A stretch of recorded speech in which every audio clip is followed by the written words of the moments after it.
अगर आपने मेरे चैनल को अब तक सब्सक्राइब नहीं किया है तो इस लाल बटन को दबाकर सब्सक्राइब ज़रूर करें और बगल में इस बेल बटन को ज़रूर दबाएं जिससे कि आपको आगे आने वाले सारे वीडियोस का अपडेट मिलता रहेगा।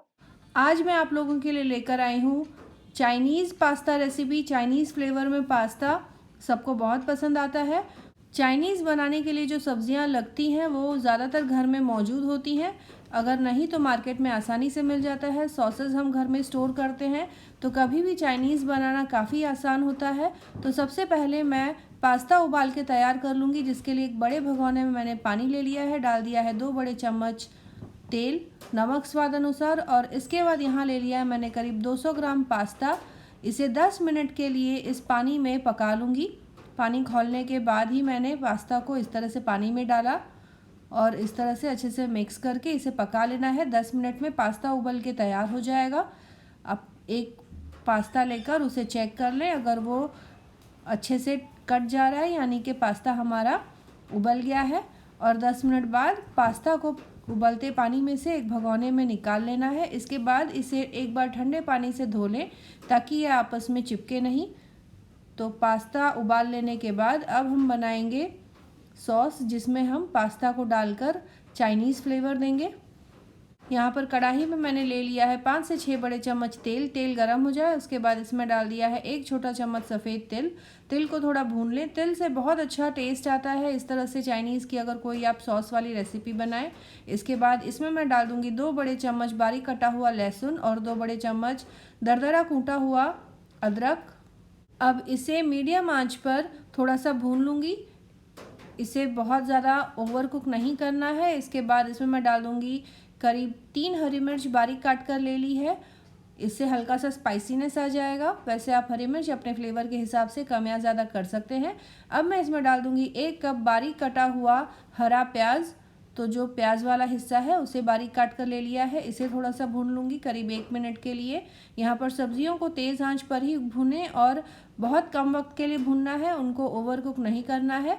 एक बार प्याज भून जाए उसके बाद इसमें मैं डाल दूँगी 1 कप छोटे टुकड़ों में कटा हुआ गाजर और 1 कप छोटे टुकड़ों में कटी हुई शिमला मिर्च। इनको भी करीब 2 मिनट के लिए भून लेना है। इन सब्जियों को भी करीब 2 मिनट के लिए तेज़ आंच पर भून लें। जब तक सब्ज़ी भून रही है तब तक मैं 2 बड़े चम्मच कॉर्नस्टार्च इस तरह से लेकर इसमें डाल दूंगी आधा कप पानी और इसे अच्छे से मिक्स करके इसकी एक स्लरी बना लूँगी। और इसी में डाल दूंगी करीब 2 बड़े चम्मच विनेगर।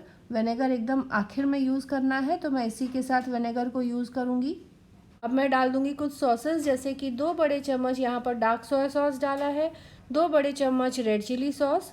इसके बाद इसमें डाल दूंगी 2 बड़े चम्मच टोमेटो सॉस और इसे और भी ज़्यादा फ्लेवरफुल बनाने के लिए डाल दूंगी इसमें 2 बड़े चम्मच शेजवान चटनी। शेजवान चटनी यहाँ ऑप्शनल है, अगर आपको फ्लेवर नहीं पसंद है या आपके पास ये शेजवान चटनी नहीं है तो आप इसे स्किप कर सकते हैं, लेकिन शेजवान चटनी से बहुत अच्छा फ्लेवर आता है। अगर आप स्पाइसी खाना पसंद करते हैं तो आपको ये शेजवान चटनी का फ्लेवर बहुत अच्छा लगेगा। अब इन सॉसेस को सब्जियों के साथ अच्छे से मिक्स कर लूँगी।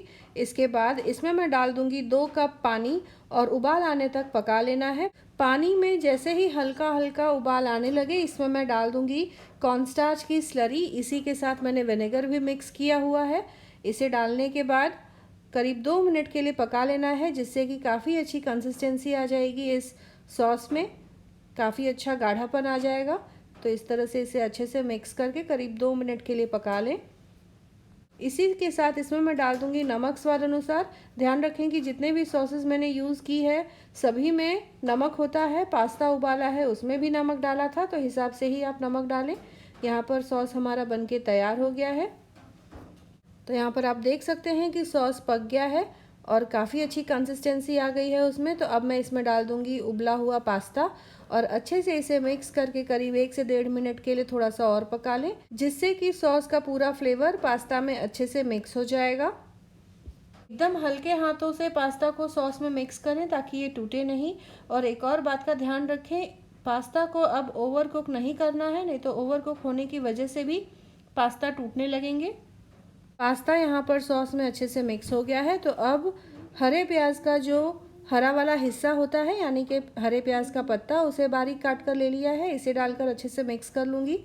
आखिर में इसे इसलिए डाला जाता है ताकि इसका जो क्रंची फ्लेवर है, चाइनीज़ डिश को और भी ज़्यादा टेस्टी बनाता है।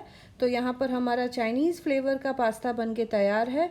सर्व करते समय इसे एक सर्विंग प्लेट में निकाल लें और ऊपर से थोड़ा सा सफ़ेद तिल और थोड़े से और हरे प्याज से गार्निश करके आप गर्मा गर्म परोसें।